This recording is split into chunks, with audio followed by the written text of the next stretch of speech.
Notebook की पहली sheet है डेटाबेस, जिसमें एम्प्लॉय नंबर्स हैं और उन एम्प्लॉयज़ के फिर उनके नेम्स हैं, जेंडर है, एज, एनआईसी नंबर, किस डेट को उन्होंने ज्वाइन किया था और किस डिपार्टमेंट में वो प्लेस्ड हैं।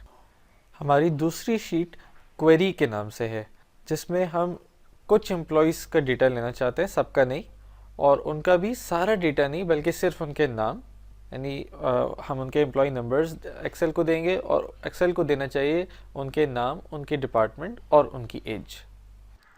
तो इसका एक तरीका तो ये है कि हम देखें कि हमें एम्प्लॉय नंबर 1 का डेटा चाहिए, तो हम डेटाबेस में जाएं और उसका नाम कॉपी करें और क्वेरी में पेस्ट करें, फिर उसका डिपार्टमेंट कॉपी करें और पेस्ट करें, और इसी तरह उसकी एज कॉपी करें और उसको भी पेस्ट करें।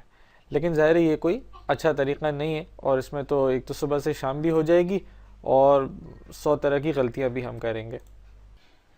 तो इसका एक बेहतर तरीका ये है कि हम इस डेटा को वी लुकअप से उठाएं। तो हम क्या करेंगे कि नेम के नीचे यानी सेल B2 में जाके और लिखेंगे इज़ इक्वल टू और वी लुकअप। जैसे ही अब देखें VL लिखेंगे तो वी लुकअप पूरा फंक्शन आ जाएगा, आप सिर्फ टैब दबाइए और काम हो जाएगा। तो वी लुकअप के फंक्शन में पहली चीज़ ये है कि आप किस वैल्यू को लुकअप कराना चाहते हैं। तो हमारे केस में वैल्यू एम्प्लॉय नंबर है, यानी एक्सेल को हम बता रहे हैं कि एम्प्लॉय नंबर 1 के आगे उसका नाम, उसका डिपार्टमेंट और उसकी एज दो, फिर एम्प्लॉय नंबर 3 के आगे दो, एंड सो ऑन। तो हम सबसे पहले एम्प्लॉय नंबर 1 पे क्लिक करेंगे, जिसका रेफरेंस A2 सामने आ गया। तो एक बेहतर प्रैक्टिस ये है, चूँकि आपको पता है कि आपको फिर इस सेल को कॉपी करना होगा अक्रॉस कॉलम्स, यानी जो सेल कॉलम बी में है वो फिर कॉलम सी में भी कॉपी होगा और कॉलम डी में भी कॉपी होगा। तो आप चाहते हैं कि ये A2 ही रहे, ऐसा ना हो कि यहाँ से कॉपी करके सी में लेके जाए तो वो B2 बन जाए। तो इसके लिए एब्सोल्यूट रेफरेंसिंग करते हैं, और इसका तरीका होता है कि आप एक बार F4 प्रेस कीजिए तो आप देखेंगे कि रो भी लॉक हो गई और कॉलम भी लॉक हो गया। ए से पहले भी डॉलर लग गया और 2 से पहले भी लग गया। तो आप डेफिनेटली रो को लॉक नहीं करना चाहते, आप चाहते हैं जब ये सेल आप नीचे अक्रॉस रोज कॉपी पेस्ट करें तो ये 2 3 हो जाए, फिर 4 हो जाए, 5 हो जाए, लेकिन ये कॉलम ए ही रहे। तो आप एक बार और F4 दबाइए, तो आपने देखा इस केस में रो फ्रीज हो गई, कॉलम फ्रीज नहीं हुआ। आपको चाहिए कॉलम फ्रीज, तो आप आखिरी दफ़ा F4 दबाइए। अब ये बिल्कुल सही रेफरेंस हो गया कि जब आप इस सेल को कॉपी करेंगे अक्रॉस कॉलम्स तो ये ए ही रहेगा, लेकिन जब आप इसको डाउनवर्ड्स अक्रॉस रोज करेंगे तो ये 2 3 बन जाएगा, 4 बन जाएगा, 5 बन जाएगा। फिर कॉमा देने के बाद सवाल ये उठता है कि टेबल एरे कौन सी होगी। तो टेबल एरे वो टेबल होता है जिसका जो सबसे लेफ्ट कॉलम हो उसके अंदर आपकी लुकअप वैल्यू हो। क्या मतलब, मैं दोबारा रिपीट करता हूँ कि आपकी लुकअप वैल्यू है एम्प्लॉय नंबर, तो टेबल एरे एम्प्लॉय नंबर से ही उठेगा। फॉर एग्जांपल अगर आप नेम से लुकअप करा रहे होते तो आपका टेबल नेम से शुरू होता। तो इस केस में हमारा टेबल शुरू होगा कॉलम ए से, तो हम इससे सेलेक्ट करके और सारे कॉलम्स को सेलेक्ट कर लेंगे, तो ये A to G का रेफरेंस हमारे पास आ जाएगा। तो एहतियातन एक दफ़ा इस रेफरेंस को एब्सोल्यूट करने के लिए आप F4 प्रेस कीजिए और कॉमा दबाइए। आपको पता है कि आपको वैल्यू उठानी है नेम, और नेम इस टेबल का सेकंड कॉलम है। तो ये जो कॉलम इंडेक्स नंबर है इसमें इसका सीक्वेंस नंबर देना होगा कि आपने जो टेबल सेलेक्ट किया ए से लेके जी, इसमें नेम के कॉलम का सीक्वेंस नंबर कौन सा है। तो वो इस केस में 2 है, तो आप 2 प्रेस कीजिए और आखिर में कॉमा देकर आपके पास 2 ऑप्शंस आते हैं कि ट्रू या फॉल्स। तो इस केस में एम्प्लॉय नंबर एक टेक्स्ट स्ट्रिंग होती है, वो एक डेफिनेट होती है, हर एम्प्लॉय का एक ही एम्प्लॉय नंबर होता है और किसी भी 2 एम्प्लॉयज़ का एक एम्प्लॉय नंबर नहीं होता। तो इस केस में हम एग्जैक्ट मैच की तरफ जाएंगे और फॉल्स को सेलेक्ट करके और टैब प्रेस करेंगे और हमारा जो फंक्शन है वो कंप्लीट हो गया। अब हमें सिर्फ एंटर प्रेस करना है। जैसे ही आप एंटर प्रेस करेंगे आप देखेंगे कि उस एम्प्लॉय का नाम उठकर आ गया है। अब आपको ये करना है कि इस कॉलम को कॉपी करके और इसके राइट पे जो डिपार्टमेंट का कॉलम है उसमें पेस्ट कर दीजिए। तो आप देख रहे हैं कि डिपार्टमेंट में भी नेम आ गया। इसकी वजह है कि कॉलम इंडेक्स नंबर 2 ही गिवन है। तो आप डेटाबेस में जाएं और देखें कि एम्प्लॉय नंबर से लेकर डिपार्टमेंट तक सीक्वेंस नंबर क्या है। तो वो बनेगा 1 2 3 4 5 6 7। तो 7 को नोट कर लें और इस 2 की जगह आप 7 प्रेस कर दीजिए और एंटर कर दीजिए। तो आप देखेंगे डिपार्टमेंट भी उठ के आ गया। फिर आप इसको कॉपी करके और एज की जगह पेस्ट कर दीजिए और एज का नंबर देखिए तो वो है 1 2 3 4। तो आप 7 की जगह 4 प्रेस कर दीजिए और एंटर कर दीजिए। अब इन तीनों को लेके या तो ड्रैग या फिर कॉपी पेस्ट कर दीजिए और आप देखेंगे कि आपका डेटा कंप्लीट हो गया।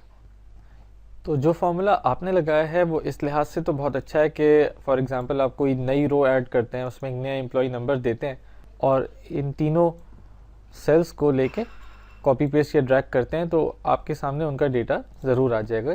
इस लिहाज से तो बहुत अच्छा है। लेकिन एक प्रॉब्लम है कि फॉर एग्ज़ाम्पल अगर आप कोई नया कॉलम ऐड करते हैं, जैसे फॉर एग्ज़ाम्पल आप देते हैं जेंडर और आपको अब जेंडर भी चाहिए, तो आप एज वाले सेल को लेके कॉपी पेस्ट करते हैं।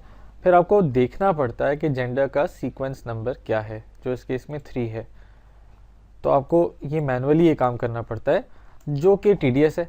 अगेन फिर ऑटोमेशन तो ना हुई, तो इसका बेहतर तरीका क्या है कि हम फार्मूला किस तरह लगाएं। तो इसके लिए मैं ये ऑल टुगेदर ये डिलीट कर देता हूँ और दोबारा से हम अपना ये फंक्शन लगाते हैं। तो स्टार्ट करते हैं is equal to v lookup. Lookup value में उसी तरह दोहराएंगे 3 मरतबा F4, टेबल अरे वही रहेगी, सिर्फ डिफरेंस यहाँ पर आएगा। तो यहाँ पर आप क्या करेंगे, बजाय कोई नंबर देने के कॉलम इंडेक्स नंबर में आप फंक्शन देंगे मैच का। तो MAT लिखेंगे, मैच आ जाएगा। आगे आप सिर्फ टैब प्रेस कीजिए। तो मैच में जो लुकअप वैल्यू होती है वो जहाँ पे आप अपना फंक्शन लगा रहे हैं वहीं पर जो रो का हेडर होता है या कॉलम का जो हेडर होता है वो मैच की लुकअप वैल्यू होती है, जो कि इस केस में है सेल B1 जिसके अंदर नेम लिखा हुआ है। तो जब आप B1 पे क्लिक करें तो आपको इस दफ़ा बजाय कॉलम को लॉक करने के आपको रो को लॉक करना है। तो इसके लिए आपको इन अदर वर्ड्स 2 मरतबा F4 प्रेस करना है। एक मरतबा करते हैं तो रो और कॉलम दोनों फ्रीज़ होते हैं, दूसरी मरतबा सिर्फ रो फ्रीज़ होती है। तो इससे फ़ायदा ये होगा कि ये जब आप डाउनवर्ड्स इसको कॉपी पेस्ट करेंगे तो ये रो 1 ही रहेगी, जो कि हम यही चाहते हैं। और जब हम इसको अक्रॉस कॉलम्स राइट पे कॉपी करेंगे तो फिर ये B C बन जाएगा, फिर D बन जाएगा, E बन जाएगा। फिर कॉमा लगाएं। तो मैच की जो लुकअप अरे होती है वो है डेटाबेस शीट, यानी जो वी लुकअप का जो हमारा मेन टेबल था उसका कंप्लीट हेडर रो, जो कि इस केस में है एम्प्लॉय नंबर A1 से लेकर डिपार्टमेंट G1 तक। और इसको मेक श्योर हमें करना है कि हम इसको फ्रीज़ ज़रूर करें। तो एक मरतबा आप इसी वक्त F4 प्रेस कर दीजिए तो ये कम्प्लीटली फ्रीज़ हो जाएगा। इसके बाद कॉमा देकर आपके पास 3 ऑप्शंस आते हैं। तो यहाँ पे हमारे लिए रेलेवेंट है 0 एग्जैक्ट मैच, तो उसको सेलेक्ट करके और टैब प्रेस कर दीजिए और ये मैच का जो फंक्शन है ये हमने कम्प्लीटली लगा लिया है। तो ब्रैकेट क्लोज करना है आपको। तो जब ये मैच कंप्लीट हो गया, कॉलम इंडेक्स नंबर में बजाय नंबर देने के आपने उसको मैच से डील कर दिया। अब आप वापस वी लुकअप के फंक्शन में आ गए हैं कॉमा देकर, और अब फॉल्स को सेलेक्ट कीजिए जैसे आपने पिछली मरतबा किया था। ब्रैकेट क्लोज करके अब ये फार्मूला रेडी है कि इसको एंटर प्रेस किया जाए। तो आप इसको एंटर प्रेस करते, इसको अब आप राइट वर्ड्स भी ड्रैग कर सकते हैं। आप देखेंगे कि अकॉर्डिंगली जो सही सही डिटेल है वो उठकर आएगी, और आप इसको डाउनवर्ड्स भी इन सब को आप ड्रैग कर सकते हैं और आप देखेंगे कि सारी डिटेल्स बिल्कुल सही आई हैं। इसका एक और फ़ायदा भी होगा, वो ये कि अगर आपको जेंडर के बजाय डेट ऑफ ज्वाइनिंग चाहिए तो आप लिखेंगे डेट ऑफ ज्वाइनिंग और आप देखेंगे कि आपके पास डेट्स आ जाएंगी। ये डेट्स नंबर्स में इसलिए आ रही हैं क्योंकि ये डेट फॉर्मेट में नहीं है। आप इनको सेलेक्ट करके और कंट्रोल शिफ्ट 3 प्रेस कर दीजिए, ये डेट फॉर्मेट में आ जाएंगी। आखिरी चीज़ आपको ये बताना चाहूँगा कि अगर आपने लुकअप वैल्यू में कोई ऐसी वैल्यू दे दी जो आपकी टेबल में मौजूद ही नहीं है, जैसे कि हमारे डेटाबेस में हमारे पास से 30 ही एम्प्लॉयज़ हैं और अगर आप यहाँ 31 देंगे तो आप देखेंगे कि एरर्स आ जाएंगे। तो ज़ाहिर है जब वो उसको मिला ही नहीं तो वो आगे एरर रिटर्न करेगा। इसको अंडू करते हैं। इसी तरह अगर आपने कोई रो हेडर में कोई नाम में एरर कर दिया, जैसे फॉर एग्जांपल डेटाबेस में जो कॉलम का हेडर है उस पे लिखा है नेम, अगर आपने गलती से नेम के बजाय नेम्स दे दिया तो ये सारे आपको अगेन एरर जनरेट करके देंगे, तो इसका आपको ख्याल रखना है। बाकी ये इंशाल्लाह बहुत अच्छा चलेगा। तो आई होप कि आपको आज मज़ा आया होगा। ये वी लुकअप और मैच जब मिल जाते हैं तो ये काफ़ी अच्छी ऑटोमेशन हो जाती है। तो मुझे अपनी फीडबैक से ज़रूर आगाह कीजिएगा और ये भी बताइएगा कि नेक्स्ट टाइम आप क्या सीखना चाहते हैं और इंशाल्लाह उसी पे ट्यूटोरियल बनाएंगे। अंटिल द नेक्स्ट टाइम, अल्लाह हाफ़िज़।